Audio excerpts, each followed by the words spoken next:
2022 has taken us on quite the journey when it comes to films in general. It doesn't matter the genre, but when it comes to the horror genre, it's seen quite the resurgence, even with the really bad shit that you just want to keep putting over there, just pushing over there to the point that it's almost off the goddamn edge of the earth. Even though the earth isn't flat, we can find a way to push really bad horror movies off to the side and say, get the hell out of here. You ever seen a man say goodbye to bad horror movies? Once. But I'm not here to talk about the really bad horror movies. I'm here to talk about the horror movies that just absolutely captivated me, whether they were hugely entertaining, absolutely horrifying, to the point that I was just shrinking up like this saying, man, I really love horror movies like this. Please give me more stuff that I can just absolutely bathe myself in, that I can just enjoy, that I can ingest, that I can really enjoy and remind myself when I see this stuff. This is why I love the horror genre and all the subgenres. So yeah, let's get to it. I'm John Rentham with the 15 best horror movies of 2022 with some honorable mentions. Let me know your favorite horror movies in the comments, please. Over 100 horror movies that I've seen released this year. Over 100. And that's as of this recording. There's still a couple weeks left in the year, but I decided, let's put a cap on the horror movies and let's just, I already did the worst horror movies list, so you can check that out. And all of these movies that I mentioned are reviewed in full on the Real Honest Movie Reviews playlist. So, yep, again, I do want to know what you guys have to say in the comments. Your favorite horror movies, obscure, doesn't matter. If it's stuff I didn't review, please let me know, and I'll see if I can get to it. But anyway, let's crack on. Honorable mentions. Revealer ended up actually being a pretty damn entertaining Shudder original. It was, very small cast, and it was, just like a couple locations, but it worked. It really worked. It really worked. It was hugely entertaining. Two talented women as the leads, and it kept itself low key in the sense that it kept itself centrally focused, but had enough entertainment about it, had enough of a bond between these two leads to the point you actually cared about them. And yeah, it was a bonkers premise. Sure, it shouldn't have worked. Maybe I graded it a little bit too high, but I don't think so. This is my list. These are my thoughts, and those are, that's why I put them in the reviews, and I ended up enjoying Revealer quite a bit. Check it out. It's very good. Speaking of very good, Scream. Scream 5, If Man, Women, Animal, Vegetable, or Mineral Are Still Alive, was on the top 15. Got knocked off of that because the other ones that I felt were just a little bit better. But yeah, Scream was a return to form after number 4 was a little bit messy, but I thought it was certainly better than number 3. Let's see where Scream 6 goes. Unfortunately, Scream 6 will not have Neve Campbell. Very disappointed with that. How dare you? How dare you guys not give Neve Campbell the proper money that she deserves after basically making that franchise her own, even though there were plenty of talented people in that franchise from the first movie to the 5th one. You should have given her more money, but nevertheless, Scream absolutely deserves to be mentioned. And A Banquet. A Banquet was a haunting tale between a mother and daughter, and just, what it could mean when you don't know how to take care of something your child is going through. And also some really fucked up shit happens. A Banquet is actually quite good. It was a little bit low key and got very haunting, and had a bit of a whopper of an ending. Children of Sin. Okay, sure. All right. If you watch this, maybe you might think that I was grading it a little bit high, but you know what? Again, my list, Children of Sin was very entertaining. Very entertaining, in fact. And I actually end up enjoying this quite a bit. And then we get to Moloch, another Shudder original that is very good and very dark and very scary and very yeah, a little bit chilly and everything. It was not, I don't want to say it was for the faint of heart because it wasn't necessarily that much. But boy, when it decided to get haunting, it really pulled it off. And then we get to Hatching, body horror and weirdness. It's the best way I can describe Hatching. I didn't think I was going to like it based on the trailer, and I actually turned out to really like Hatching because I thought it was a lot of fun. It was very weird, and boy, it shows how if you take care of an egg, something weird could happen. It could be good for you and bad for your family, or bad for everybody involved. The Cursed. I'm not exactly sure how The Cursed worked. There were some people that were down on it, but I ended up enjoying The Cursed. I thought The Cursed ended up being very enjoyable. Very, dark and gothic and everything. And sure, maybe it wasn't the most wholly original thing, but it ended up doing a good twist on the whole werewolf deal. So now let's get into the top 15. So yeah, the top 15, quite a bit in, but I gotta, have some fun with this list. And number 15, The Feast. The Feast was very, very messed up, especially in the last 20 minutes where I'm like, what the fuck is going on? I love it, but what is going on? This is very weird. It proves that you really should be careful, A, who you piss off, and B, who you allow to cook in your home. More on cooking and, feasting later, he. But The Feast is quite good. I believe it's on Hulu. You could search on IMDb to see where it's available. The Feast is good. It's Welsh or Irish. I'm trying to remember. I've watched a lot of movies this year. You'll forgive me, but it definitely is something where it's like, okay, this family, not necessarily the best people, and yeah. Very, very creepy lead woman here. And I mean that with respect because she pulled off that role really well. Number 14, Hellbender. I graded Hellbender too low. I gave it an A. I should have given it an A+. This is a family of wife, mother, a husband, a wife, and their daughter making a movie and not doing it as a vanity project. They end up doing a really goddamn great horror movie, something that is incredible to watch, something that is very, very haunting, very scary, and something that also has a nice little bit of bite. And they're very good at acting. They understand pacing. They understand you don't need a huge budget to make a really good horror movie, but they don't cheapen out on this.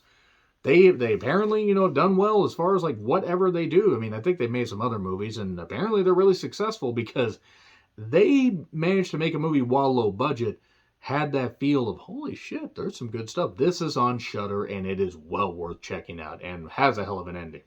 So we go to number 13. Man, we're man in tights. We're going to give Harper a fright. Man was very weird. Alex Garland, who did Ex Machina and Annihilation, that I kept calling Analition because I'm just weird. I was excited to see Men, which sounded a lot less weird in my head when I said that, but you know what? Whatever. See the movie Men, see Men, doesn't matter. See Men. So anyway, the movie Men from A24. Anytime A24's name is slapped on the thing, I will absolutely watch it. More on A24 here in a bit. In fact, a lot more on A24. Men is crazy and weird, and those last 30 minutes are just so bizarre. It's so bad. If you've seen it, you know exactly what I'm talking about. There were some crazy, crazy, bonkers moments in this, and it was haunting and beautifully shot with some great performances, especially from the two main leads. And man, this movie, when it wanted to turn up the fucked up meter, it absolutely did. This was great, great shit. And then we go to number 12, Piggy. It's French, it's weird, it's bloody. Boy, does it get bloody later. And man, proof that maybe you shouldn't bully some people because you never know when they might actually be your only saving grace. Piggy is messed up. Is very, very, very messed up. In case you're noticing, I'm going through these entrants a little bit quicker than on the worst horror movies list. There's a reason for that, because I felt the need to rant more about those one more time while I'm praising these. These are ones that you absolutely could check out. That's why I'm keeping it a little bit vague when it comes to the spoilers. Because I don't care about spoiling the really bad ones. I won't spoil the good ones. Piggy is it definitely has a lot of insane, closing, or a lot of insane stuff in his closing moments. Now we get to number 11. You Won't Be Alone. I can definitely see people not liking You Won't Be Alone. I really enjoyed it. It was a haunting tale of a witch wanting to live multiple lives, live in multiple people. And it's weird. It's not for everybody. In fact, there were even moments where I was like questioning, what the hell am I watching? Why am I watching this? But I knew I was enjoying it, and I really enjoyed this. This was absolutely something that you could sink your teeth into. Give it a chance. It's a slow burn. It's strange. It's, again, not for everybody, but it's haunting. It's beautifully shot with a great lead performance. Number 10, Bones and All. Just watched this recently. The girl from Waves is in this, and she is really, really good. And this is about basically people that have particular appetites and having to live in society and try to move through society and live in the 1980s. And it's actually really quite good. It was very hauntingly, beautifully done. Mark Rylance had an incredibly haunting performance in this. And this is a very good one. It didn't make a goddamn dent at the box office because, of course, it wasn't going to be. Bones and All When I saw the trailer, I'm like, okay, let me watch it. It was a little bit long, I think about 2 hours and 15 or so minutes. It's maybe a little bit long in the tooth, ironic, but ends up being quite good. And then we get to number 9, The Menu. Another one that is best just watched without knowing very little. Ralph Fiennes, I believe that's how his name is, and Anya Taylor-Joy. Anytime you put Anya Taylor-Joy on something, I will watch it. Anytime you put on... I'm not going to talk about what Anya Taylor-Joy could be on. Let's just move on from that. She was great in The Witch, Last Night in Soho, my favorite movie of last year. The Menu is very haunting, very beautifully crafted, and has a couple great performances, and just shows what happens when if you let your ego get out of control and you think you can do more things than you actually can, you could end up just basically, getting caught in a situation, stuck in a moment that you can't get out of. It's scary and weird and wild, and man, when you get to the point where they do menu chapter breaks, when you get to something called The Mess, oh boy, then it gets weird. So then we get to number 8, Silence! Who wants to play Bodies, Bodies, Bodies? Yes, that's number 8. From A24, because of course A24 is going to be involved in this. A24 is goddamn my favorite studio. Bodies, Bodies, Bodies has Human Lemur himself, Pete Davidson, and a few others, including the girl that had the dreads, that had the dread type hair, that said that in the trailer, who wants to play Bodies, Bodies, Bodies. That was Rue from the Hunger Games. And I don't know why that threw me off, but she was good in this. Everybody was good in this. And it was weird. It's very weird. This is one of the weirdest movies that I've seen, and has a funny explanation for why all the shit started to happen. But man, Bodies, Bodies, Bodies. It's a great, deeply comedic, darkly comedic, social commentary piece on a whole bunch of really, really messed up people. And a lot of people that really aren't very likable. A bunch of socialites that are partying during a hurricane and just live off their parents' money. But it's good. It's good. It's horrifying and also quite funny. Number 7, The Innocents. This one's just fucked up. This is a bunch of Norwegian children that suddenly discover they may have certain powers. I could have done without what happened to a cat in the movie, and while most of that is done off camera, still the implication. I hate seeing animal violence. But unlike Firestarter, Twisted Firestarter, man, that movie really sucked. The Innocents was goddamn good. I mean, very good. I'm talking like this is one of the best movies of the year. Not just best horror movies. This is one of the best movies of the year because it was low-key with how it did stuff. It showed how these children are trying to discover this new side of themselves. And just the fact that it's so beautifully crafted, great cinematography. I mean, great. Incredible cinematography. Very good acting. And the fact is, it shows that, it has one of the scariest villains. This, little kid. It shows how absolute power can corrupt. Absolutely. The Innocents is very, very good. Yeah, could have done without the cat part, but it was damn good. Number 6, X. Farmer's Daughter, take 1. Mia Goth doing dual roles. Okay, maybe the old people sex was a little bit weird and people could have done without that, but Mia Goth was incredible. The violence, the way it was turned up, it was just great. A throwback to the exploitation 70s and 80s slashers. Great shit. I loved X. And it's from A24, because of course I'm going to like it. Ty West ended up doing this. Ty West did another movie that I'll mention here in just a little bit, but X was so goddamn good. And Jenna Ortega was great in it. She's had a great 2022. She was in this. She was in Scream. She was in the Wednesday series. I still haven't seen yet, but she's gotten rave reviews for that. X was just so goddamn good. And had a great end. And we're going to get a third part. We're going to get Maxine with a bunch of X's from Maximum Adult Film Imagery, I guess. But X was great. So with number 5, The Black Phone. I thought The Black Phone was going to be shit because it had Ethan Hawke in it. It was from the people that did Sinister, and I hated Sinister. Okay, maybe I didn't hate it, but I just didn't like it. I didn't think it was very good. And I don't hate Ethan Hawke as a person. I think as an actor, he's 50-50. But oh boy, from the son of Stephen King, the kids were really good in this. This was haunting from the very beginning. I'm like, oh, okay, there's some talent here behind this. There's some real talent behind this. And goddamn, at I think 100 minutes, maybe 105 minutes, it was quickly paced. They did some good stuff, and his arm is mint. oof, there was some violent shit in this. There was some goddamn good stuff in it. And again, some really good acting. The two kid actors did really good in this. Very, very good. Very surprising.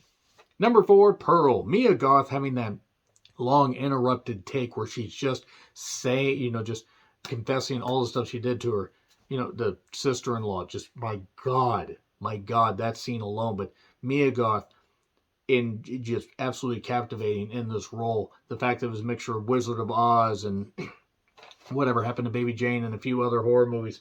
So much good stuff. The violence was great. It's taking place mostly during the daytime, unlike X, which mostly took place during the night, at least as far as the violent stuff. But man, Pearl was so good. Pearl was it was better than X, which is saying something because X was so good. That's why Pearl gets mentioned here. And Mia Goth absolutely would deserve an Oscar nomination for this. She won't because the Academy frowns down upon horror, as opposed to frowns up upon horror. Pearl's good. Pearl's so good. Number 3, Smile. Based on the trailer, if you had told me The Smile would have ended up being not just one of my favorite horror movies of the year, but one of my favorite movies of the year, I would have laughed in your face and said, but, man, there is The Smile, been so haunting. Yeah, okay, it's basically The Ring, The Grudge, and a bunch of other stuff about a curse following people, but the way it was filmed, this was really, really good. This was really good, and the director, writer, he crafted a hell of a goddamn movie.